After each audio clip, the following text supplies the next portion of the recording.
Hey everybody, hope you're all doing well and staying safe out there. As you know, from week to week, we've been having a myriad of different guests on the show, each of them giving a different perspective of how this global pandemic has been impacting their world and specifically the food and beverage industry. Well, this week we had a very special guest. He is Mr. Vaughn Tan, London-based consultant and author of The Uncertainty Mindset. And Vaughan is an assistant professor of strategy and entrepreneurship at the University College in London, the School of Management. He also has spent time with Google. He has a Ph.D. From the Harvard University and Harvard Business School. And I got to tell you, I really enjoyed this conversation with him. He brought up some very good points that I think a lot of chefs cooking in restaurants don't necessarily consider when they're getting ready to reopen, whatever that will end up looking like. But he really gave us some food for thought, some things that I think everybody should be thinking about, and how you kind of recalibrate for what the world will look like post pandemic. He also was gracious enough to share with us a tool that he has created. It's called the Pandemic Pivot. It is an Excel tool that we'll have available on Rosendale Online. And let's go ahead and dig into the show. I hope you enjoy Vaughn Tan.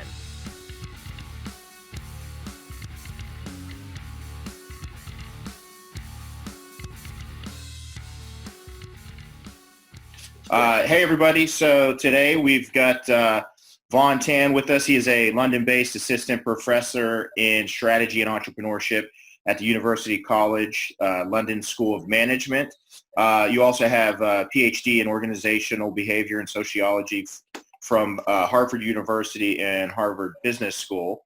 A little bit later, we're going to talk about the new book, The Uncertainty Mindset, which sounds fascinating.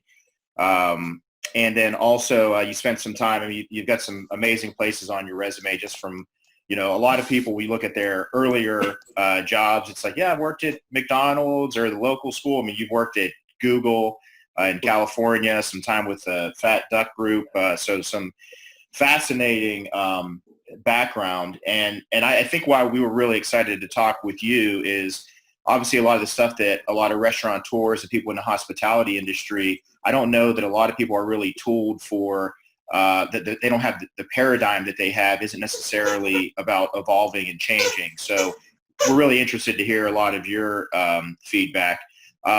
We also have with us today, and these guys will jump in on the conversation as we go, Dustin Salvaggio, who has done a lot of classes and events with us over the years. He actually was with us when we came to London and visited Daniel Pritchard at the Fat Duck. Christopher Ryloff is based in Miami. He's our corporate chef with Rosendale Collective. If you could maybe just kind of give us a little bit of background, anything else that we may have missed as far as, what you do day to day. And also how has your world kind of changed now as we've gone into this pandemic? Yeah, absolutely. So I think day to day, it's actually probably a lot like what day to day is like for all of you, right? Like we've suddenly gone into a world where we're just working at home all the time. And in some ways, you're probably busier than you were before because now, you're scheduling stuff back to back. There's no like travel time or anything like that. I think what's been interesting is gradually businesses of all sorts, including food and beverage businesses, are starting to realize that reopening is not just going back to normal from before coronavirus. It's going to be in some way different and probably going to be really, really different. Like who decides to come in, how many of them decide to come in, how you have to serve them, what you serve them, what your back of house looks like, what your front of house looks like. They're all probably going to change, and they're all probably going to change in a pretty profound way. So I think that's hitting everyone in all the industries that you can think of. And then because obviously I talk to a lot of chefs and people in the food and beverage industry, as well as people who farm and are in supply chain for food, I think that realization, people knew it was going to be bad, and then now they're realizing it more and more. So that's been increasingly a part of what I've been thinking about, what I've been exposed to. Vaughn, have you seen any changes like with the supply chain with food over there as we have with restaurants, grocery stores? You would think with all these restaurants being closed, that you'd have an abundance of food in the grocery stores, but that really hasn't been the case. What are you experiencing there in London? It's a great question. The grocery stores are definitely oversubscribed now, right? Like now that people need to buy food at grocery stores, bodegas, like small food shops, they tend to get overwhelmed because they're getting more volume than they used to get. I think you're right. You would expect that once restaurants stop taking up supply from distributors and from suppliers, there would be more food around. I think what's actually happening is that the format and the type of food that small farms, especially, and small distributors send to restaurants is not the same type of product and not in the same format as what you would need to sell in a supermarket. So a lot of the mismatch between what the supermarkets can sell and what all of these suppliers who are no longer selling to restaurants and sell to the supermarkets is causing this mismatch, I think. So for a while, there were probably shortages constantly. The supermarkets were trying to figure out how their supply chains and their internal distribution systems could move stuff from warehouses to the stores fast enough. I think that that's sort of temporarily over. Now they've figured out where all the stuff is going to come from. They've figured out that demand is higher for certain kinds of products, and the shelves are no longer empty as much. So things are currently in a pretty good state. And I think what we need to look forward to is what will happen to especially small farms, small distributors that used to sell primarily to restaurants and restaurants, catering industry. What will happen to them longer term when demand through that industry goes down? And that so far nobody's really kind of that I know of has talked through this question. If any of the cities that you are in are anything like London, you know that it takes years to build up an ecosystem of people who are growing things well that are, not just commodity fungible products that are sold through people who are not just distributing commodity stuff, right? So it takes years and years for the farmer to evolve into a farm that works, and then a distributor to show up and learn how to work with restaurants and with farms. And if you lose that supply chain, it will take more years to build it up again. So it's not just coming back to a new reality where there are restaurants where they're, a bit less in terms of how many coverage you're doing. It's that if we don't preserve that whole supply chain of small farms, small distributors to restaurants, when the restaurants come back, where are they going to get the microgreens? Where are they going to get the carefully grass-fed beef that's like raised not in a big CAFO? All that may actually go away as well. So I think it's something that we should all be thinking about, especially if you're in like the business of providing food that's good from people who are growing it well and from people who are handling it well. It's interesting to hear somebody's perspective that isn't, running a small restaurant or something. It's different. People don't think about the same thing. So Dustin, you want to go ahead and start off? Yeah, for sure. So nice to meet you, Vaughan. I'm in sort of the same boat you are. I'm an operations consultant for the culinary industry. And it was great to hear your insight on the food chain because I most recently was at a grocery store. And I noticed that we were limited in some products and not others.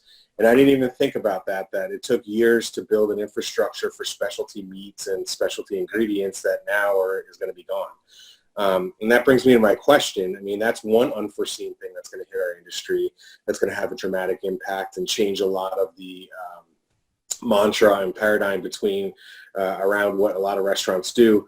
What are some of the other big things that you think are going to hit us that people aren't really thinking about? I know from some of our talks that we've had with the chefs it seems like there's an attitude of overzealousness just to get the doors open. But we all know here that there's going to be a lot of implications and limitations that happen because of this coronavirus. And, what are some things some of the people listening should start thinking about to be more efficient in their opening? Yeah, it's a great question. There's so many things. I think the biggest one is, for a lot of restaurants where when you open the restaurant, you build a business model that kind of explains how you think the restaurant is going to work economically. And I think a really important thing is to look at your floor plan and figure out whether or not with physical distancing in place, your numbers work at all. Mm-hmm. right? So I'm in Brooklyn, so I know all these little small footprint restaurants. I don't know how they're going to survive when this opens. I mean, 30 seats already. What are you going to do with 15 people? So the tiny restaurants may have a problem, but the other kinds of restaurants that will have a problem are, the 6,000 square foot restaurant that's in, a really high rent part of town, which is almost entirely office workers and tourists. Like, there's going to be two questions of whether or not your business model will work. One of them is, in the square footage that you have, can you seat enough people physically for your economics to work? The other question is, you may be able to seat the people, but if tourism is not going to be back up for some number of months, we don't know. And if offices are not going to be themselves allowed to operate without physical distancing or swing shifts, then can your business model operate as well, right? So the question of physical distancing affects not only your own space, but the space that you draw your catchment of customers from. And I think that first question, everyone's really excited to reopen, but reopening is expensive because you need to restock, you need to re-prep, you need to prep your staff as well as your food. And it may make sense before you start doing that to just stop and decide whether or not you're going to reopen at all as a only dine-in restaurant, right? Because there may have to be other product offerings that you put into the mix to make up for all the lost covers because you've had to lose seats, or from the lost covers because your usual customer base is no longer there in the same quantities as they used to be. So I think that's the important thing. What about also operational? I mean, if we have social distancing in a kitchen where we're used to having commies side to side, how does that affect our operation? Can we even keep up with the business now that we're trying to feed? Yeah, I think for dine-in, just because of the volume reduction, physical distancing in the kitchen is probably not going to be a huge problem unless you're in a city like New York or something where even the kitchens are tiny, right? So you don't fit people in that kind of spacing in the back of house. You may not even be able to get enough people into the kitchen at all. In that situation, you also have a problem. But I feel like you would not have that problem if you didn't have the other problems which are more important. If you cannot even get the customers and you can't get the money in the door, does it matter if you can cook or not? It doesn't matter so much. So it's this sequence of things where you have to first figure out, are there going to be enough customers and can I seat them? And then after that, if there are going to be enough customers and you can seat them, then can I cook for them? And then after that, can I get the ingredients that I want to use to cook for them? Once you go through that sequence of events, that sequence of decisions, you can make a decision about whether or not to reopen. And then at that point, there's a whole, page after page of recommendations for how you can reopen safely for your staff, safely for the guest, safely for kind of the community around you. There are lots and lots of things to think about, but the first few things are, where will the customers come from? Can you put them into your space in large enough numbers to make it work? And then I guess to your question, can you staff up in the space that you have so that you can feed the people that will come in? And then if you can do all those three things, where are you going to get the food from, right? And after that, then there's a whole bunch of other questions that you have to ask, which are not easy to answer, but at least you know that the baseline things that you need to do are covered. Thank you. Vaughn, I think that what you just said is kind of is fascinating. I don't know, for me, looking from the standpoint that you have to ask yourself so many questions. Before we connected with you today, we were just talking about the spreadsheet that you sent us before. That is kind of talking about the current business model that you have and how it has to look after, I don't know, in the future, to say something. So you just said everyone is excited to open, and I'm wondering, is really everyone really excited to open? In my perspective, from my point of view, I think that everyone is more than excited. They're looking to open because they need to survive. That they need to go back to their businesses. But at the same time, you were just saying, are you going to be able to put all your stuff back in the restaurant? And that brings me to kind of to my question. And I also want to talk about your book. I think that is really cool. Just the name. And I was reading a little bit. I already pre-ordered it. The uncertainty mindset, I think is really cool. And everything that whenever you read the little inside of the book, I think that is really fascinating. So we can talk about that after this. So you in your spreadsheet, you have the sequence of like I said, in the current business, in the future business, are you going to be able to staff all your people again?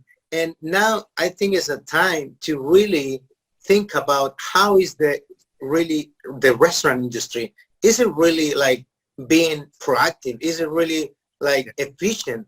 We were talking about that with Rich yesterday, about like how efficient is everyone in the restaurants. You have 20 people, but maybe 5 people, if you use the right people and the right technology in your kitchen, that right now you have like really high technology in every, not in every kitchen actually, in most of the kitchens, fine dining restaurant. They have like beautiful ovens that they can work as 5 cooks.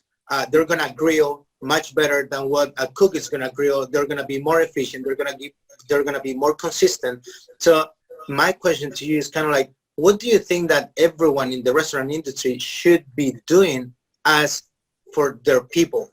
Not for the business, but for their people. Like what they should be doing today to overcome the situation that is going to happen in a couple of months, in a year. We know that the time that we used to live is not going to come back. That's for sure. The time that we're going to live, as you said before, is going to be totally different, and you have to think about that already and react.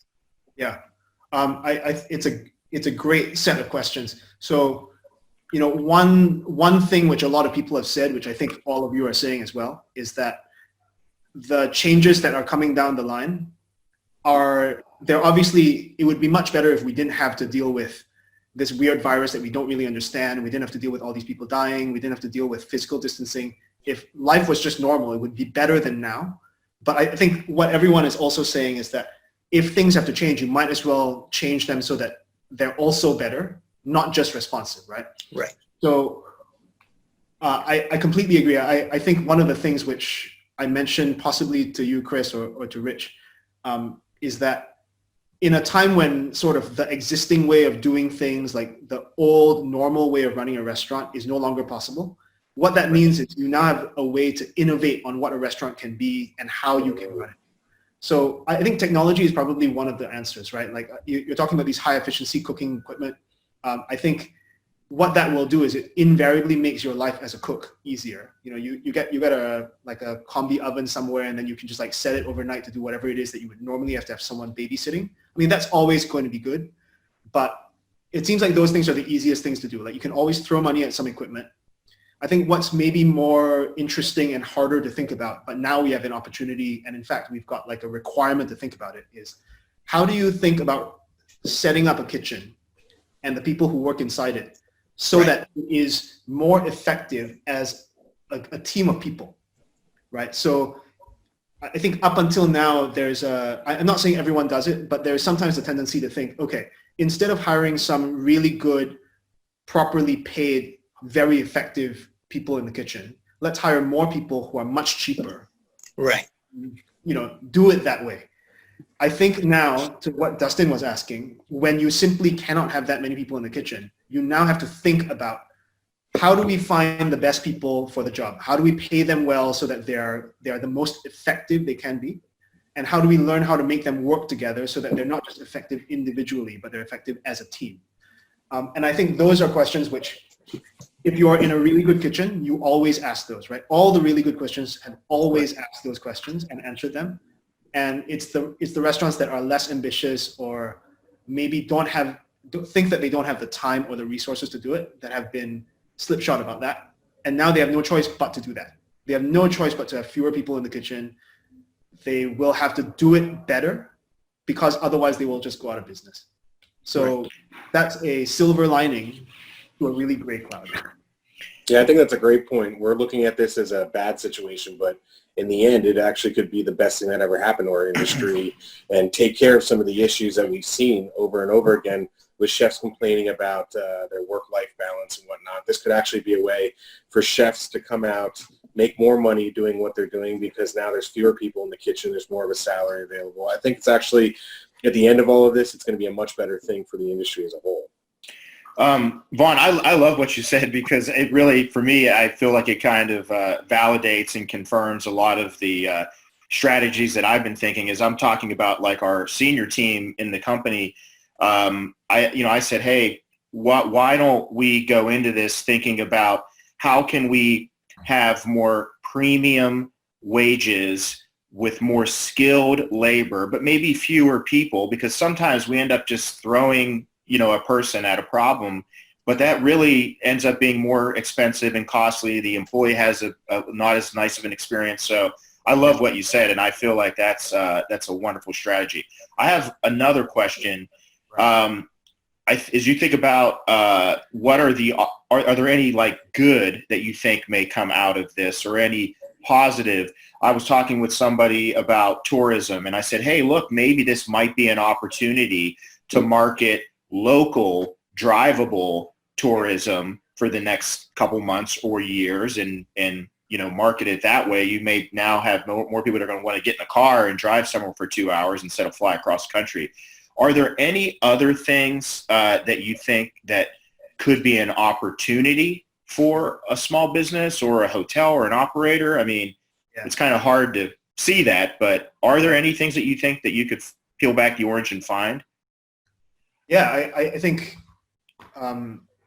great question. So definitely the shape of what tourism looks like.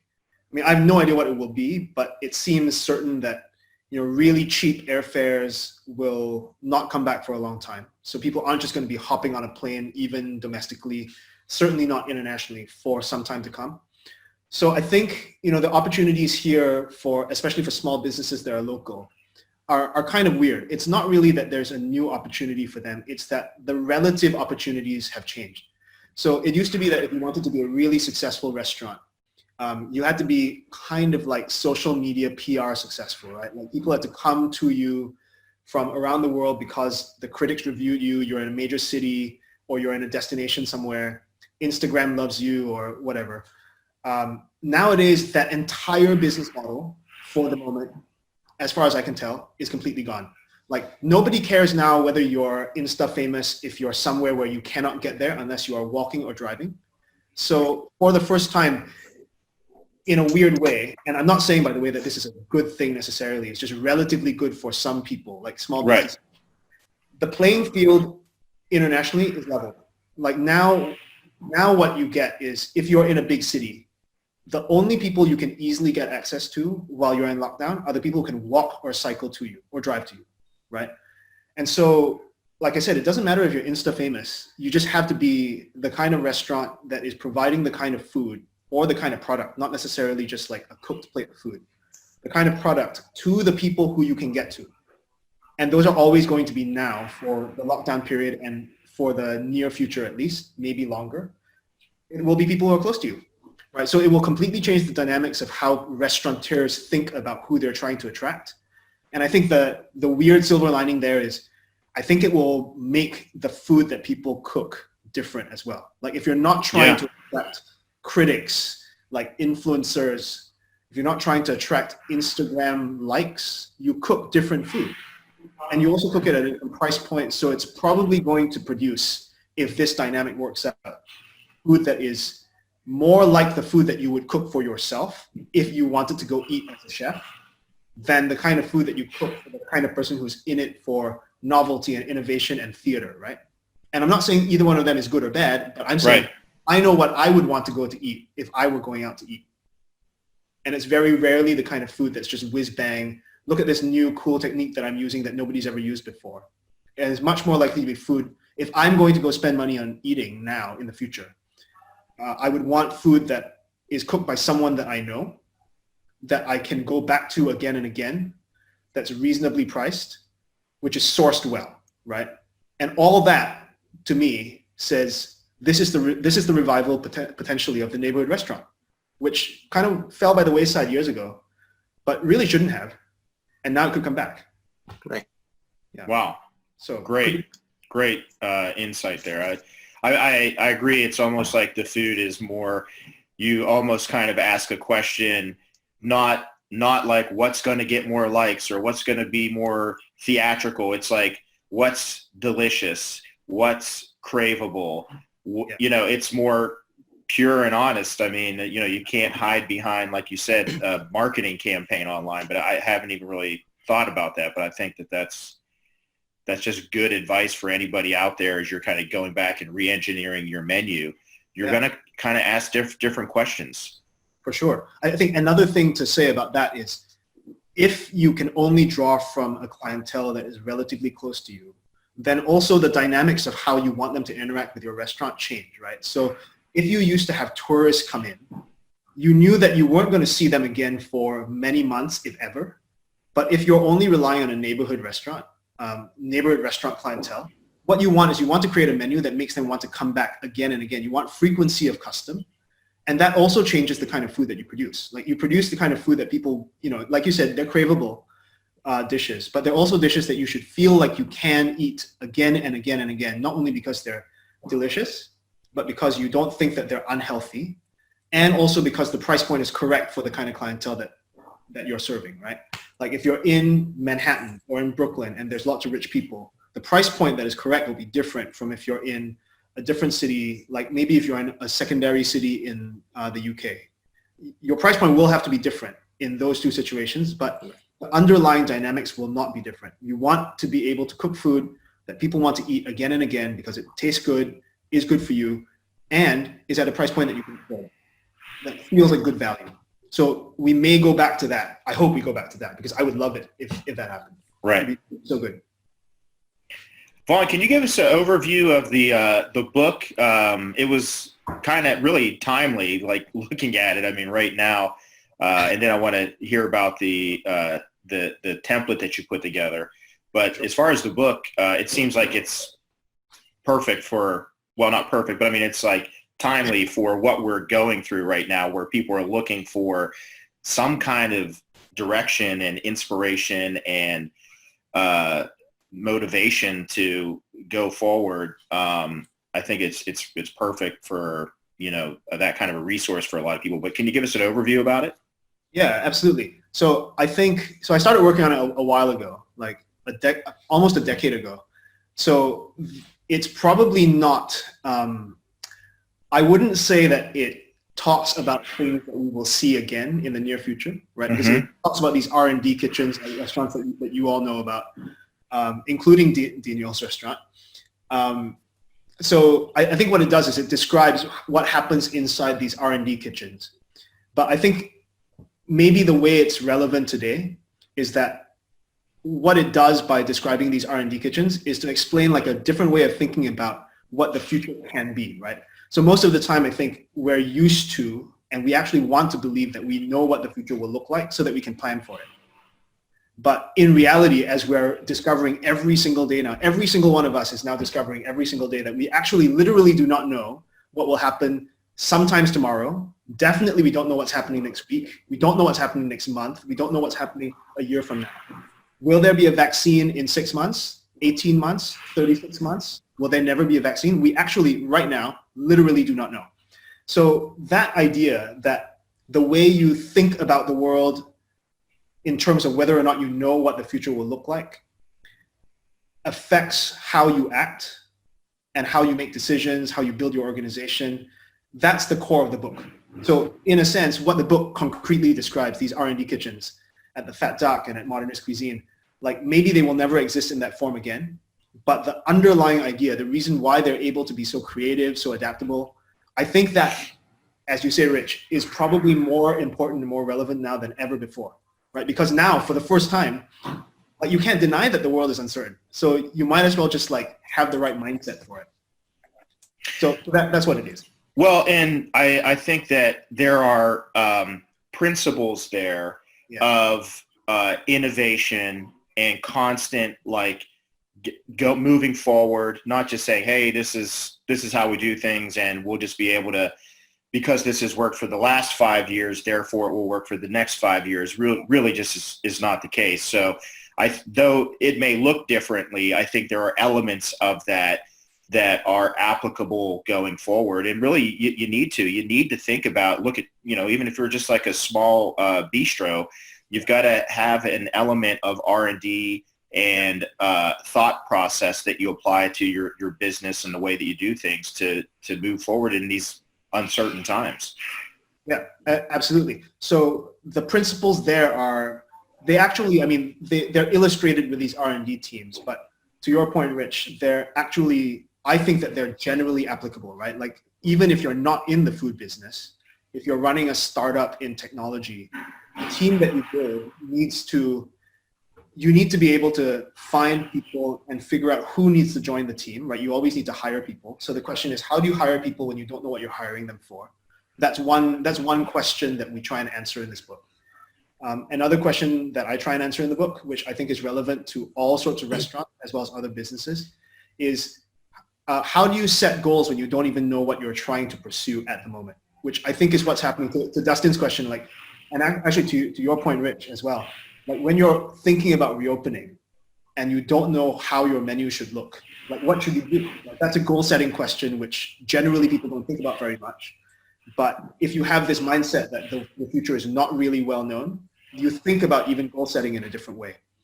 And I think the thing which is maybe most important for right now is that a lot of the time we think about motivating people by giving them some clear rewards. And what that does is it trains them to, in a way, only do things that they know how to do. But what you want if you're trying to run an innovative business or an innovative restaurant, or even one that is adaptable to figure out what it can serve that its customers will want, what you need to do is you need to constantly be doing things that you don't know how to do yet, right? And so there are also some principles in there in the book about how you build your team and choose projects so that you always are learning how to do this thing, which I call being productively uncomfortable, where you're constantly pushing yourself just a little bit to do something which you don't know how to do. And it's uncomfortable to do that. But in the course of doing that, you learn new things, you break down old ways of working together that don't work very well and build new ones that work better. And you gradually sort of keep stepping up. Like if any of you do any kind of resistance training at all, you know that you don't start instantly with way overloading yourself. What you do is you overload yourself a little bit, build up, and then you push further, you build up, you push further, you build up. It's like learning anything, but we don't seem to do it with teams and people. But now we should, right? Because if we don't do that, they don't learn how to deal with situations that are uncertain and stressful, like the ones that we're in right now. So also a tool that you shared with us, which would have taken me a decade to put together, was the pandemic pivot. That was, really cool. And actually even just reading through it, it prompts some really important questions for people to be thinking about as you kind of essentially like recalibrate your business. And I felt like even going through it, I was like, wow, this is something that whether you're a fine dining restaurant or you're a local family restaurant, really everybody has to kind of go through that process to like recalibrate some of these points you've talked about as far as looking at your dining room and saying, does this still work with the amount of seats we have? What are you planning on that tool? Are you using that just basically is that something that's connected in the book in any way, or is it something that you just like, what prompted you to put that together? Another excellent question, Rich. So it technically is connected to the book only in the sense that in working with these restaurants, I learned something about how restaurants work. And I used to work in a restaurant a little bit as well. I guess the reason why the tool exists is because in the last month and a half or 2 months, I have been talking to people who run restaurants, and it's clear that on the one hand, they expect something to change, but they don't have an easy, quick way to experiment with what that change might look like for them, and also to experiment with how they might respond to that change. So to answer your question, what I'm going to do with it, like I want to give it away for free, right? Like it says so on there. You actually do not need to pay anyone to use it, and it's always going to be there. You can just like go to the link and like fill it out, and you don't have to tell anyone that you filled it out. You can just use it because I think what it is it's a different way of looking at what your business is from the way that you normally look at it. It's someone else's way. It happens to be my way, but anyone could do this. Right? Like anyone could come to your business and say, hey, why are you doing it this way? What's going to happen if you have this change in your business? And essentially that's what the spreadsheet is. It's it's something that's forcing you to say, okay, these are the costs that you face. What happens to those costs and your revenues when the following things happen? In this case, it's when your numbers drop by 10%, 20%, 30%, 40%, and so on. It's like having a coach, but in a spreadsheet form, right? And then the second sheet is, let's say that you assume that your business model will not survive the changes that are coming. What can you do to add new product offerings and figure out how much they're going to cost to add so that you can eventually build up enough business offerings that are new that you have a business model that works, right? So again, it's like having a coach in the form of a spreadsheet that is helping you figure out new things to do and evaluating on your own whether or not those make sense. Like you may think, oh, delivery makes a lot of sense, but once you are forced to put in, how much you'd have to invest to buy all the boxes, how much you'd have to invest to like set up your own delivery team, and how many people you might expect to sell it to for how much, and you realize that every month you are going to be making, I don't know, $300 on delivery, maybe you realize delivery is not the way to go. Maybe it's something else instead, right? So that's really the purpose of the spreadsheet, to help people think through things on their own, but with a framing around it that may or may not be useful, but at least helps them to think about it. I think that in successful businesses or companies, what have you, one of the things that people really take for granted in leadership is really just asking the right questions. And I felt like going through that, sometimes we see all these like shiny objects like, oh, I think I could do this because you see that another restaurant's doing it, but it may not be successful. So I think that that the series of questions that you prompt somebody to ask is really, you need to be doing that now. It's more critical that you don't go too far down the rabbit hole on a bad idea, and do your due diligence in the beginning, because it's going to be a whole heck of a lot easier to start off on the right path. Absolutely. So I think I just want to sort of re-emphasize something which you said, which is the most important thing to do is to make sure you're asking the right questions, right? Because so that's actually, I mean, to what Dustin was saying before, like that's what I do as a consultant. Like my only role really that's important is I help people realize whether or not they're asking the right questions by asking the stupid questions, right? So as someone who comes in from outside who doesn't know the business, I ask them all these stupid questions because I know nothing. And sometimes they figure out that they're asking the wrong questions. And then at that point, things almost always work a lot better. So, the rabbit hole that you're talking about, I think this is the big risk of reopening, because even something like reopening, I think Chris was saying before, you're not sure whether people are excited and happy to reopen. They're simply thinking they must reopen to survive. I think there may be a micro rabbit hole in there that we don't realize is there, that if you don't look at your economics of reopening as a dine-in restaurant and make sure that they are probably going to work, even reopening as a dine-in restaurant may be a rabbit hole that you don't want to go down, right? So, and it comes back again to the question, will you have enough people come through the door that your numbers work? And if there are that many people coming through the door, can you put them in your restaurant in the numbers to make your restaurant work? And if you cannot answer those two questions affirmatively, if you cannot say yes, it is a rabbit hole, right? It's like asking the wrong question. Should I reopen as a dine-in restaurant? That's the wrong question to ask if the answer is no. Okay. Just what you just said. I was talking with a couple of friends that they own restaurants here in Miami, and it's funny. What you just said is totally like what is happening right now about like the delivery. Is it really what we want to do? So I was talking with a couple of restaurants, and they were like, so we are not making enough money in deliveries, but we are not we can lower the prices because we're not going to be able to meet the standards, just what you said at the beginning, because we're not going to be able to get the flowers that we need, the foie gras that we need, the quality of the product that we need. So it's already happening in that sense that they try to reopen as a delivery, takeout or pickup orders, and it's not working. For some of them, there is many other people that they are doing great, even better than before, because they were in different places, but the rent consumed most of the like revenue actually in most of the businesses. So I have 3 more questions about the book that I always, I don't know why I always ask this question, is just take my attention. So the first one is going to be why the color of the book. The second one, the cover of the book. The second one is going to be why the title, the uncertainty mindset, that really took my attention. Okay. And the third one is set down there, innovation insight from the frontiers of food. My question is going to be, what is innovation for you? Okay, I'll answer the first one because it's easy. I used to be a print designer, and so I know that if you try and print colors that are kind of shaded like that without using particular, more expensive printing processes, they usually don't work unless you choose colors that are less likely to have banding.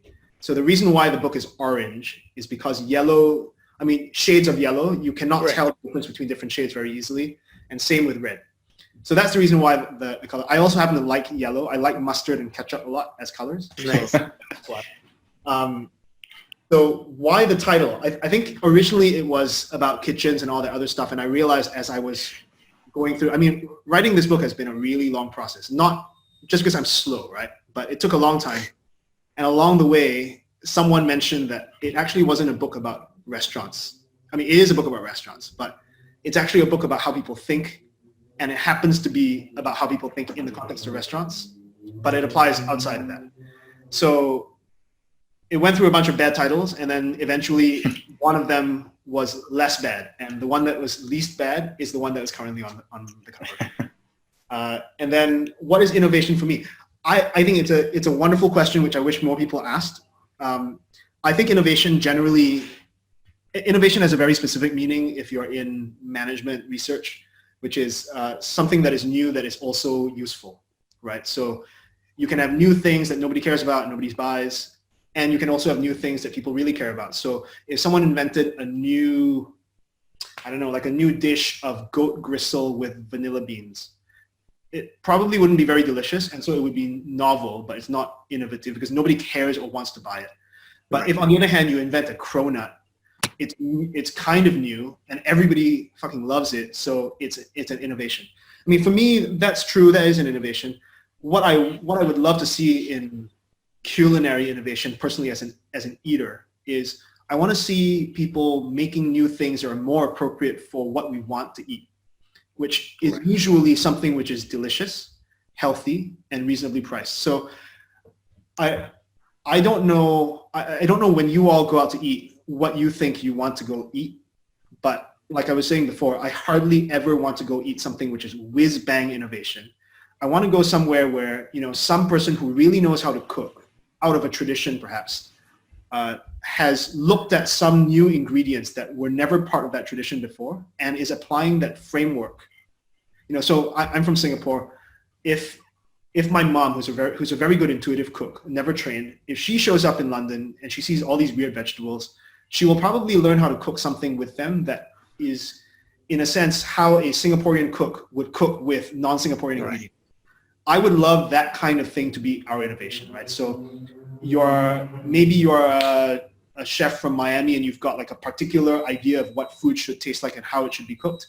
You show up somewhere where none of those ingredients are available. What do you do? Not just in terms of how we make the ingredients the most like what we're used to, but it's like a way of thinking about how you cook. Like, is it about stews? Is it about like, what do you make sofrito out of if you don't have the things you normally make sofrito? Like that kind of question.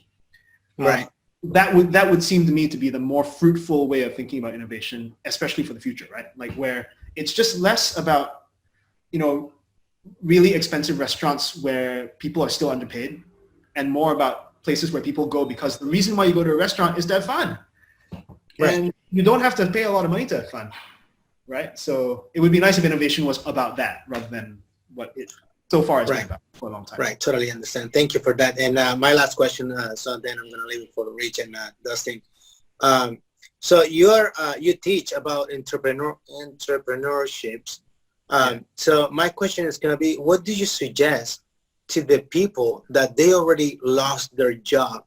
In U.S., I was reading a couple of days ago, there is over 30 million people that they already lost their job, but they got furlough. So what would you suggest to all of those people that probably we're talking about line cooks, or maybe we're talking about like, front desk agent, but for all those people, like, what would you suggest to do as a, I don't know, something? That is, you know what, honestly, that's probably going to be the most important question. Like of all the ones that we've been talking about on this call, that's the most important one, because realistically, there will just be, I mean, okay, I don't know if this is true. I hope it isn't, but I think there will just be fewer restaurants, right? It's like, who will survive? Will it be many or will it be few? I suspect more likely to be fewer restaurants surviving than many restaurants surviving. So what should people do? I have no idea. Like, there will be so many people, I think, who won't have work. Right. That, yeah, I have no clue at all. I think if you have many different things you know how to do, you should be willing to do whatever you can do that makes you money. Whatever it takes. Whatever it Right. takes. Yeah. I have done lots of weird things. Like, I used to be a wood shop assistant once. I used to be like, I don't know, like to pack delivery vans and things, moving vans, which is not to say that everyone should do that, but I think if there's something that can be done that will make you money that you're willing to do, you should do it. We had a talk with Johnny Sparrow, who's a chef here in the D.C. area. And when I say whatever it takes, I mean, I was impressed. This guy has worked at all these amazing restaurants. He's been on the Netflix show, The Final Table, and he's delivering the orders of the food that he is cooking to people. And he's cooking everything from burgers to duck for two. But that's what I'm saying, that kind of, you got to do what you got to do in this time. My last question for you, Vaughn, and I got to tell you, this has been an awesome discussion with you. I mean, I've taken so much. I really, really want to thank you for your time. My last question is that with all of the meat shortages and everything that I've been seeing in the United States especially, one of the things I think we could do is, pick 1 or 2 days and eat more vegetables if in a family. For you, is there a favorite vegetable preparation or favorite veg or way that you love to eat vegetables, and what would that be? It's a great question. I guess it depends on what It could be simple too. It could be simple. For sure. Depends on what time of year it is.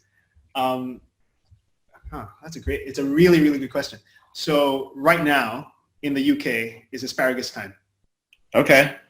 The best way of eating asparagus is to, I think, boil it in very salted water, a little bit longer than most people would boil it, right? So if you hold it up, it shouldn't be like that. It should bend gently.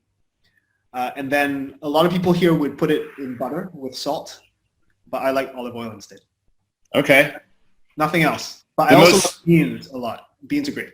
The key thing, I think, for me, the big takeaway is depends on what time of year it is. Eating what's in season, local, and it doesn't have to be super fancy. So, yeah. I have a quick question. What's your favorite dish that your mom makes? She makes things by looking in the fridge and cooking stuff. So there's so one of the things that she does make, which is really good, is these Chinese chives? Mm-hmm. They're not the 3-cornered kind. They're like flat-ish. Mm-hmm. And there is a variety that's like been, it's either it is always yellow or it's been blanched by being shaded when it's grown. So it turns yellow. And she stir fries that with garlic and just prawns, because in Singapore, prawns are not really like super fancy, like they're just there. And it's just like really, really correctly done wok cooking with lengths of yellow Chinese chives and big prawns. And it's great. It's all super simple. Super I love super simple. Super simple is the best. Yeah, and when it's super simple, you have to be really good at it, right? Yes. All the complicated stuff that allows you to like hide behind, oh, look at all this technique, look at all this technique. And in the end, if you know what you like, you don't want that anymore. You just want quality, simplicity, and execution. Vaughn, where can we find the book and your website? Okay. You can find the book eventually, I hope, at good bookstores, online probably. Also Amazon, the usual places online. And my website is just vaughntan.org. And maybe you'll put a little thing on there because my name is surprisingly hard to spell. Vaughn, hey, thank you so much. We really enjoyed the conversation with you, some really insightful stuff. And you're always welcome. Hopefully things get back to some sense of normal. But you're always welcome here in the States. We'd love to have you over in one of the restaurants. Hey, let's hope we all get through this thing together. But thank you very much, and best wishes to you. So, Thanks, Vaughn. Stay safe and healthy, as they say. You too. Oh, we will. You too, Vaughn. Thank you. Anyway, take care. You too. Bye-bye.